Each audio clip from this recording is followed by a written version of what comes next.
and get back into some more questions. Been having a lot of questions come into my DM since I started answering questions a few episodes ago. Definitely love all the questions. Keep sending them in, whether it's to me at Kyle Hiersche or at Founding Without Funding. More than happy to answer everybody's questions. You can also drop any questions you have live, because we do stream this live on YouTube and Facebook and X and Twitch and Kick and all that kind of good stuff. So we'll get into the first question here today, which is from Mike. Mike is asking, have you ever made a decision? Have you ever made a decision that looked smart on paper but just felt wrong in your gut, and what happened? Yeah, absolutely. I think also the other way around as well. I think sometimes as an entrepreneur, you're going to have an idea that felt, um, good in your gut, but it doesn't pencil out, and sometimes that works, and then you're the hero, and sometimes it doesn't work, and then people are saying, "Hey, it didn't look good on paper. Why did you even go for it?" But sometimes you have to trust your instincts, and sometimes those instincts don't work out either. And so that's just going to happen. But yeah, definitely there's things that look good on paper, but you're just not really connecting with. And that's a decision that you need to make as an entrepreneur, if this is something that you want to pursue or not. But you want both of those things. So when both of those things are in sync, it's great, right? When you have a great idea, it looks great on paper, and you feel in your gut that it's going to work, that's great, you know. And that's something where hopefully that's going to be a sure bet. But let me tell you, even then, that doesn't mean that it's always going to work out. So great question there, Mike. Yes, that happens all the time. And you just got to do the best you can, see if it does work, and then move and pivot from there. Okay. We have a question here from Jenna. How do you figure out who to listen to when everyone has advice and half of it conflicts? Yeah, that's a great question. Everyone has advice, but you know, with the advice as far as business goes, it's all just an opinion, right? Because there's a million, 10 million different ways to run a business, a successful business. There's billions of ways to run a business, but there's still millions of ways to run a successful business. And what works for you might not work for someone else. What works in your industry might not work in other industries. So it's all just a matter of taking what resonates with you, I would say. Last episode, I talked about three of my favorite books that helped me along the way in business. And the reason why I talked about those are not the only books I've read. Those were the books that resonated with me, with what I'm doing, with my philosophy, my skills, my outlook. Those three books that I discussed are, what really resonated with me. So I would say when you're listening to business advice or coaching or, podcasts or something like that, there's a million different ways to do things. So not everything you're hearing is something that you need to do or need to live by. What you want to do is take in all the information and kind of pursue the information that resonates with you, that makes sense to you. There's a million different ways to do this. So, don't ignore everything. You want to take everything into consideration. You want to know all the highs and lows of all the different ways to go about it so that you can choose the right one. So choosing which business advice to listen to is really just what resonates with you and what do you feel would work best for you and what you're trying to accomplish. Okay, thank you for the question. Another question here from, let's see, who do we have? Question from Carlos. What's something about running a business that low key drains you that nobody ever talks about? What's something about running a business that drains you that nobody ever talks about? Running the business. That's what drains you. I think everybody knows that running a business is going to drain you. I think there's certain parts of it that are more difficult once you get into it. Honestly, I would personally say that especially in the beginning, staff is what drains you. And not to say that there's anything wrong with people, it's just that people are more difficult to work with than pressing a button on a screen.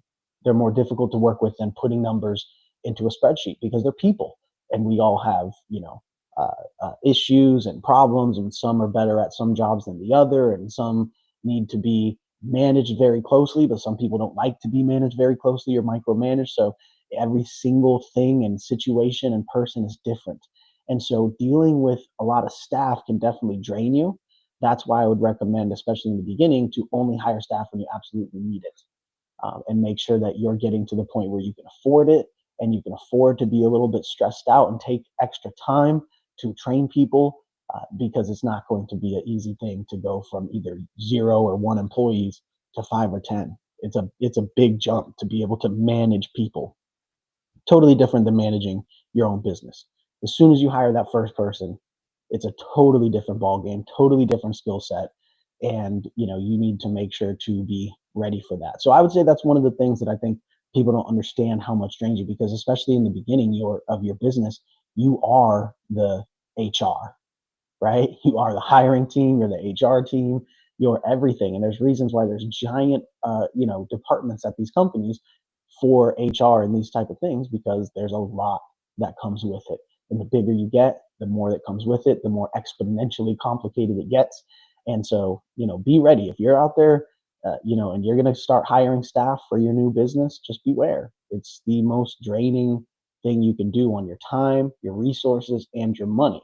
That's not to say to do it. You should be hiring as many people as you possibly can if it makes sense. But that, I tell you, especially in the beginning, is what's going to drain you. That will definitely drain your money, your resources, your time, sometimes your patience. And so that's something to definitely watch out for. Okay, question here from Tiffany. At what point does being busy actually start hurting you instead of helping you? I would say when you're doing busy work that could be done by AI or done by someone else.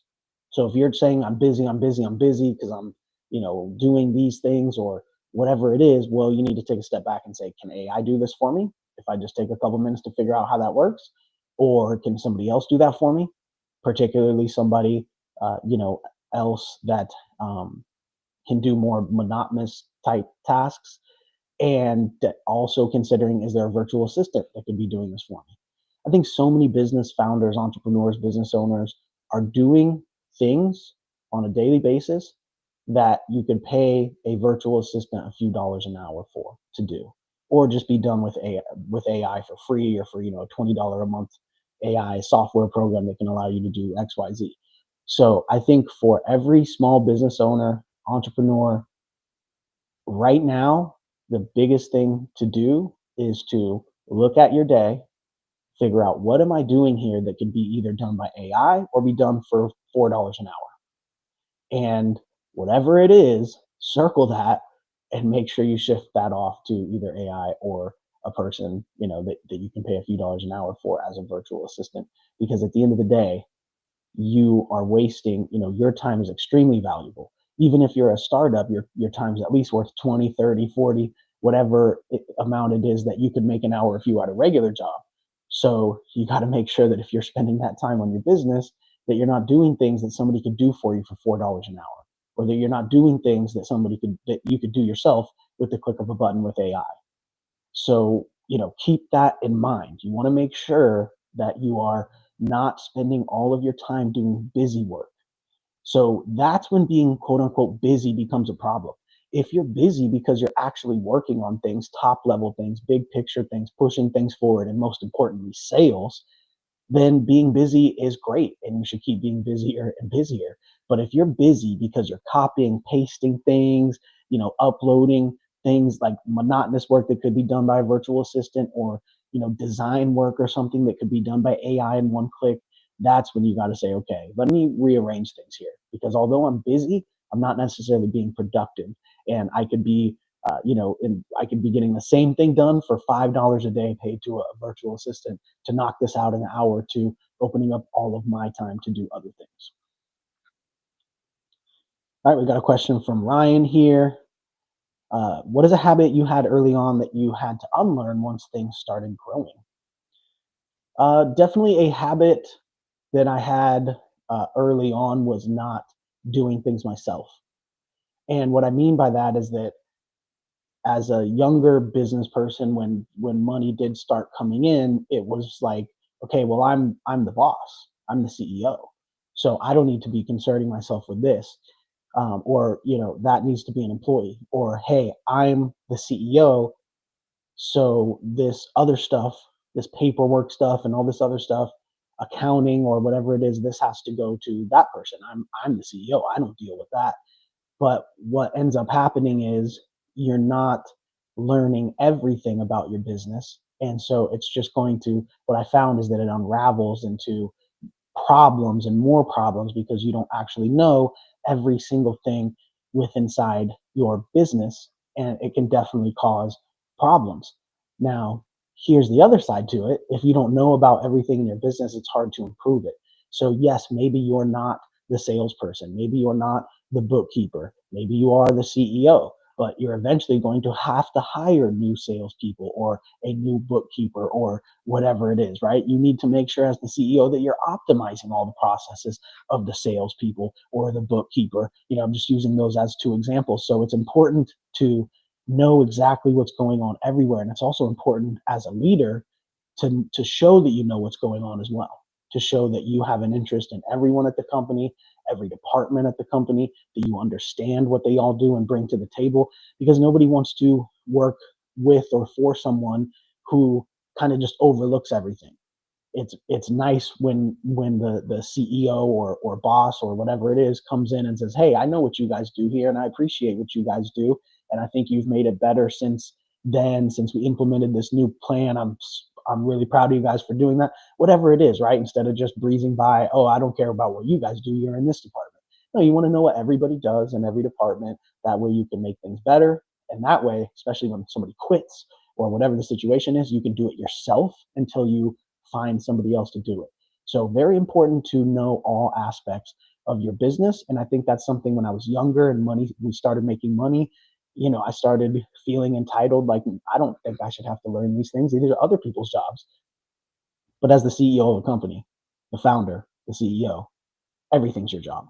And you need to make sure to know a little bit about everyone's job to do your job. Okay. Thank you. Keep the questions coming in too. You can ask the questions there on live as well. Let's see here. Question from Alex. How do you make calls when there's no clear right answer and every option kind of sucks? I can't really answer that for you. There's no clear answer. No, how do you make decisions when there's not really a clear right answer? I would say that um, it's it's just something you got to go with your gut. It's something you got to figure out what it is that you want to do, and if it's going to get you closer to that or if it's going to get you further away. So when you're trying to figure out a tough call, I would say to step back a little bit and say, okay, I'm not quite sure. I'm kind of 50-50 on this. Which one do we think is going to get us closer to the ultimate goal? Because usually when you're looking at a decision like this, you're looking at, okay, is this going to increase sales or decrease sales? And that's the close up that I'm looking at. And so I'm trying to make this decision, but if you step back and say, okay, maybe this will increase, maybe it won't, but will it contribute to the overall arching goals of what we're doing? And if you feel that it is, then that's probably the direction that you want to go. And if you feel that it's not, then you probably want to change course a little bit. But all this decision making stuff, that's such a personal thing of how you should make decisions. I think anybody telling you how to make a exact decision, that's it's a personal thing, right? But that's what I would do, is just kind of step back a little bit and look at the grand bigger picture and see how both of those decisions fit into that before you actually pull the trigger. Okay, let's see.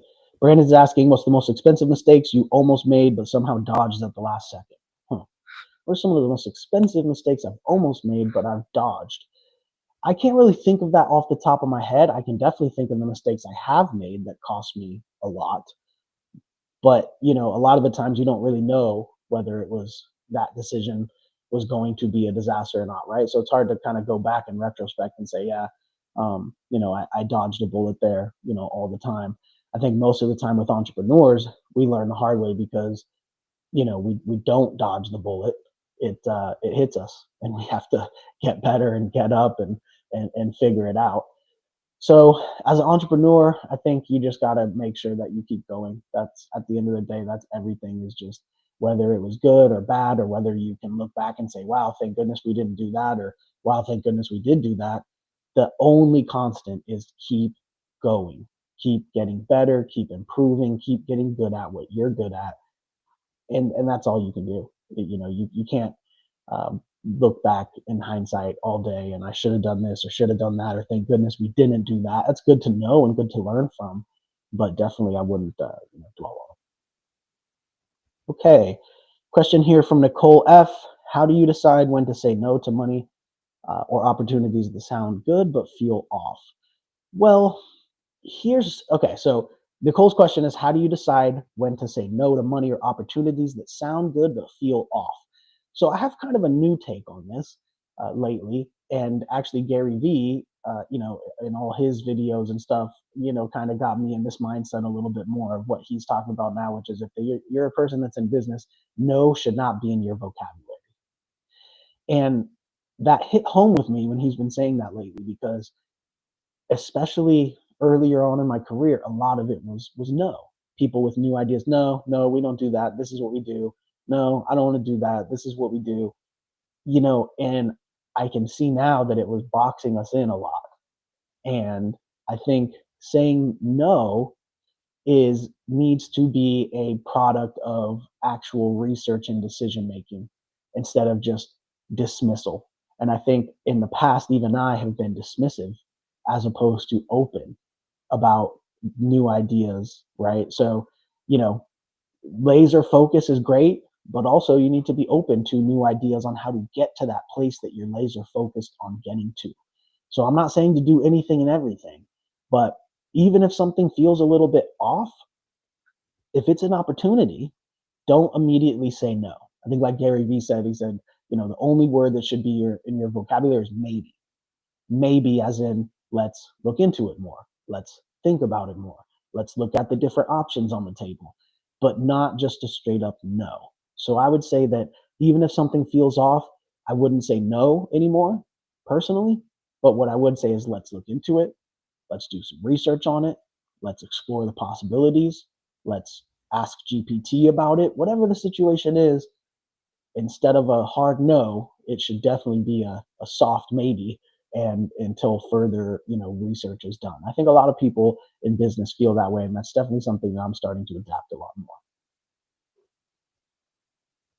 Okay.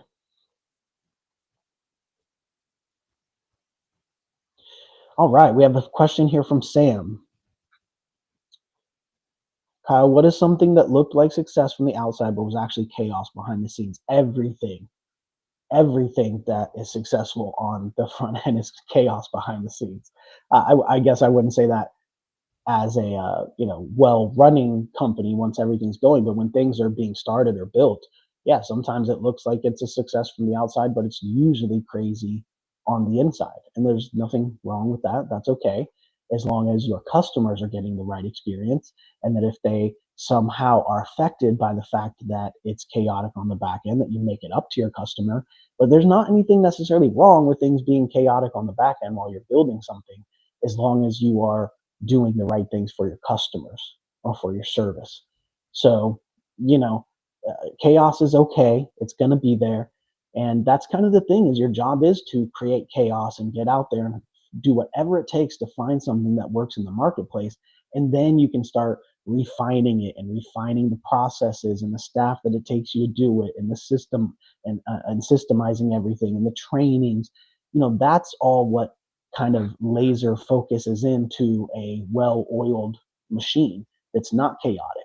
But in order to get there and to start breaking the rules and boundaries and find what sells and how to sell it and all this kind of stuff, there's going to be a lot of chaos going on. So I wouldn't worry about that in the early stages. The key is to create chaos on the back end, and then something working on the front end. And then at that point, you can start to really systemize and get the back end running a lot smoother. But first, you got to be chaotic and get out there and break some things and fail and get all that going until something works, and then it's time to start looking at that second part of the process, which is refining everything so that it's not chaotic. Okay, a question here from Erica. How do you keep your whole identity from turning into just your business? I am probably not a good person to ask that question to, Erica, because my identity is my business. And I don't think that everybody has to be that way. But since I was, before I was 15, I was already doing, side hustles and stuff like that. But the actual company that's still around today, that I started when I was 15, I launched that when I was 15. So for me, even before 15, since I was 10, 11, 12, 13, 14, I was doing things that were side hustles that would could turn into a business. And then the one I did when I was 15 did turn into a business, which is still around today. So for me, my identity is my company. And so I'm probably the wrong person to ask that question because it's embedded in me since I was a kid. However, that doesn't mean that that has to be the case with you. Your business doesn't have to be your identity. Now, I know a lot of founders, entrepreneurs, business owners do live that life of every single day. That's all they do, all they think about, all they talk about, and it shows through in everything that they do. And I think that's amazing. But I would also say that that doesn't need to be the case. Some people can be successful, with trying to separate it a little bit. But when you put your all into your business and your business is your identity, you're going to do a lot more to make sure that that business doesn't fail. So I don't think it's a bad thing. Personally, it's definitely what I do, which is I am my businesses and my businesses are me. And that's just how I live. Okay. Question here from Melissa C. How can you tell when you're forcing something versus when it's not ready yet? I think that you don't need to tell, the marketplace will. So the marketplace is going to tell you whether or not you're pushing too hard because it's going to respond by saying, "Hey, you're selling," or "Hey, you're not selling." It's really as simple as that. When it comes to, trying to gauge when I should do this, am I pushing something too hard? Is this ever going to work? I mean, sales will tell you. And sometimes it's hard to let go of an idea or something that you thought was going to sell. But as long as you getting it in front of, excuse me, as long as you've got it in front of uh, enough people and they're still not responding to it and there's zero happening, then it's time that you have to move forward and let go of that exact iteration of that idea. Does that mean that idea is not going to work? No, absolutely. It could definitely work. But you got to change something. Change the product or service, or change the way you're presenting it, or change who you're presenting it to, or change how you're following up with those people that you are presenting it to. So I just think one of the great things when you realize the power of that marketplace that we talk about and how the market is going to determine something for you, there's a big power in that, and knowing that you have the ultimate judge there. A lot of people are so worried about it just being up in the air. Am I wasting my time for 1, 2, 10 years, right? Of just kind of wondering, but I think it should do good. Well, the market will tell you right away. So you've got to get that idea in front of the market. You've got to get it in front of the people. And it's going to tell you so much that you would never learn if you don't actually put it in front of people, get it in their hands, get them the information, talk to them, follow up with them, create a database of customers that you can talk to, get feedback from. That's what's going to determine it. Just sitting around hoping people feel different ways about different products or services is not going to do anything for you. Get it in front of people, get their feedback on it, and then you'll know. And there is no guessing on whether you're trying to push an idea that's never going to work. You're going to immediately know. The market's going to tell you, and then your customers are going to tell you. And then if you're not making any sales, call the people who aren't buying it and ask them why they're not buying it, and your non-customers will tell you why. So don't let your imagination, or somebody else, friend, family member, comments on social media. Don't let them tell you that it's not working, or that don't let them tell you that it will work either and gas you up on that. Nothing else matters besides what the market tells you. So I like to use that as empowerment to say, I know for a fact that I don't have to guess as long as I bring it to the market, because the market will tell me as a fact, not as an opinion, not as a comment, a fact. Yes, this works. No, it doesn't. Do I need to change it? Do I need to improve it? Or do I need to move on to a whole new idea? The market will tell you that. And nowadays, it can tell you that very quickly, which is an amazing thing as an entrepreneur. Okay, let's see. Question from Chris. What's something that actually gets easier? What's something that actually got easier as your business grew that you didn't expect? What's something that got easier as my business grew? Nothing. Nothing gets easier as your business grows.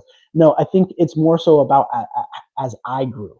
I think things get easier as you grow as an entrepreneur with the knowledge that you have and the experience. And obviously, most of the knowledge comes from the experience. And so I don't think that it's anything necessarily like with the business that got easier. I think it's just everything you do becomes easier because you can skip through a lot of stuff. If you're starting a new product or service within a company, let's say you already have a company set up and you're going to launch a new product or service, right?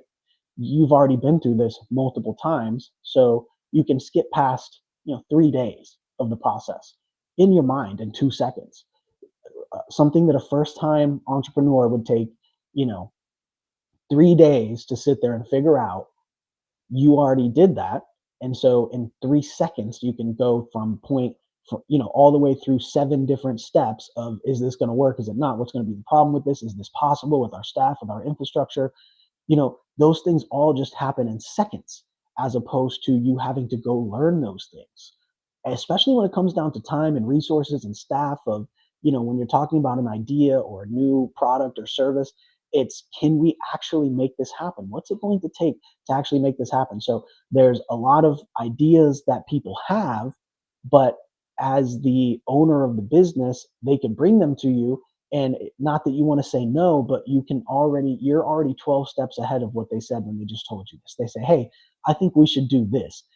In your mind, you immediately say, okay, but we can't because we have this, we can't because we have don't have this, these are the resources we have available. And then if we did do it, this and this and this would happen. So that's not to say to say no before even looking into anything, but there's so many things you can skip past in your mind within seconds when you've already done all of that and been through the trials and tribulations. You know what you can do, what you can't do. And so I would think that's really the easier part. So the business doesn't get easier necessarily. It's that you get better. One of my favorite quotes, from one of my favorite speakers, Jim Rohn, is, "Don't wish it were easier, wish you were better."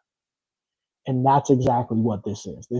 It's not that the business gets easier, it's that you get better as an entrepreneur, knowing what you're doing. And especially if you've been doing that business for a long time, if you've been running that business for 10 years, it's going to be so instant with you. Boom, boom, boom. It's going to start clicking in your head. As soon as you hear something, you go 10 steps ahead of everyone else and know, is this something we could actually do as a company, or is it not?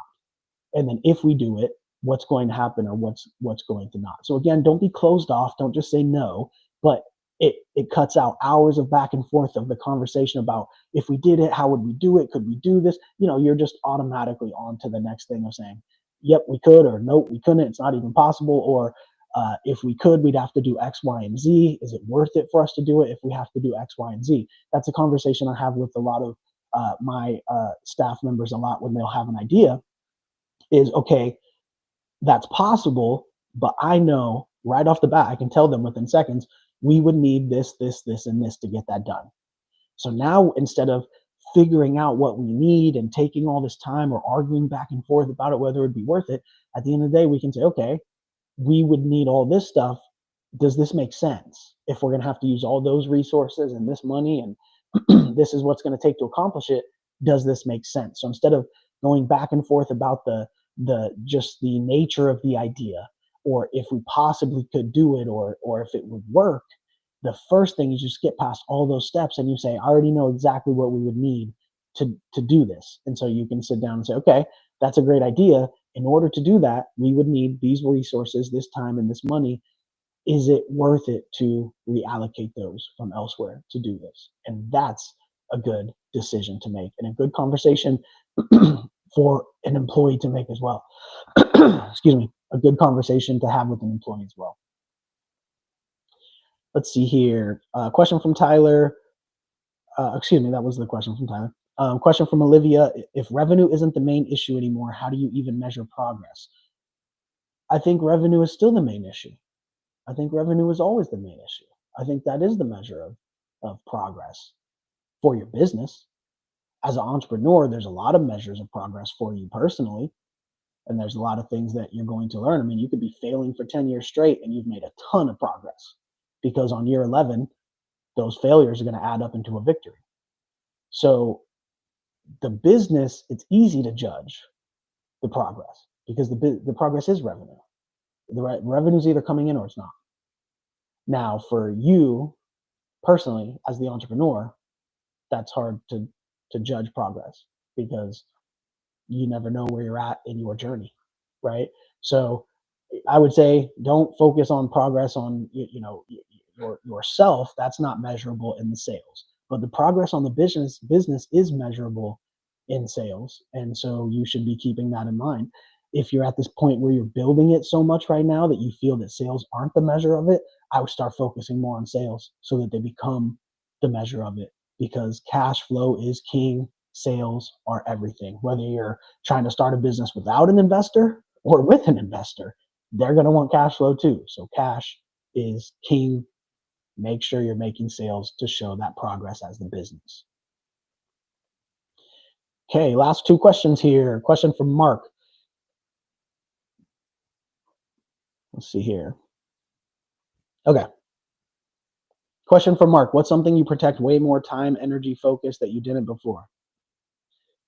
Protecting time, obviously, as you get more experienced, as you get more responsibility, and as you get older. I'm 37 now, starting to shift towards, time is starting to become more valuable than money. And so, yeah, it's definitely time, and energy and focus is the key. That becomes the key. When you're younger, you're a little more liberal with it. It's not as big of a deal, but as you get older, definitely. And as you get older, and you see, okay, well, when I was younger, I would do this because it had this payback, but that payback isn't enough for me now that I'm this age. So I just can't be so giving with my time, energy, focus. And so, yeah, I think just like anybody, getting older, getting more experienced, and also getting more resources, it becomes that time becomes your most valuable resource: time, energy, and focus, for sure. All right, last question here. If someone followed you around for a week, what part of your day would surprise them the most? Um, Probably just the computer work. Probably, I would say. I have 8 screens total. I have two 4 screen setups, and lots of AI use. I think people would be a little bit like, um, most people probably don't use it as much as I do. And I think probably just that, the back and forth on the screens, boom, boom, boom, boom, boom, boom, boom, all over all the different screens, and just using the different tools. And I would say in the past year, the most important factor in helping me run businesses has been the AI tools. They're just so amazing. And for those of you that are used to using, GPT or something like that, that's great. I use GPT as well, but there's so many other tools and programs that are specific to certain industries and things. And so I'm not just talking about using GPT to research stuff. When I say AI, I'm talking about using the tools to create automated art, automated videos, the tools to create flows. That there's all kinds of stuff. The business plans. There's so many different programs that can do different things. And so they're tailored to different industries. Whether it's making videos for ads with fake influencers, right? Like, you can do anything out there. And so, the AI tools, I definitely use a lot of, and that's probably what somebody would be maybe surprised at, of like, oh wow, he's really using AI for almost everything. And that's definitely the way to go nowadays, because if you're not, then somebody that's doing that is going to beat you. We talked about, in a previous episode, I saw an article that said a manager that's proficient in using AI can do as much work as a manager not using AI with a team of 20 people. So that's absolutely amazing. So somebody like me is going to be coming for your spot if you're not already using AI. Somebody like me that's using it all day is going to be coming for your spot and is going to beat you. Even if you have a staff of 20 people, you will still be beaten by this one person that's just using software proficiently that anyone can use. This is not rocket science. AI does not take anything besides you telling it what to do. And there's more that comes after that. You might have to edit it, tell it something different, tell it this, regurgitate it back to it, put it into a different one. I mean, it goes a little bit deeper than that when you really get into the weeds of it. But at the end of the day, you don't have to program anything. You just tell it what to do in layman's terms. And so just focus everything on making sure you are using AI as much as possible, because I promise you, if you aren't, somebody that is coming for your spot and is going to take that spot from you and dominate. And there's no way you can beat them even by hiring 20 people, as that study showed. Won't even let you beat that one person. So don't be the person that has 20 people on payroll trying to compete for a spot that one single person can get just by using AI. when the other person isn't using it proficiently. Be the person that's using AI that can work as much as 20 people combined and bring that value to the table. All right. Well, thank you everybody for tuning in. Go ahead and send me your questions at Kyle Hiersche or at Founding Without Funding, and we will get to them in the next episode. Everybody have a great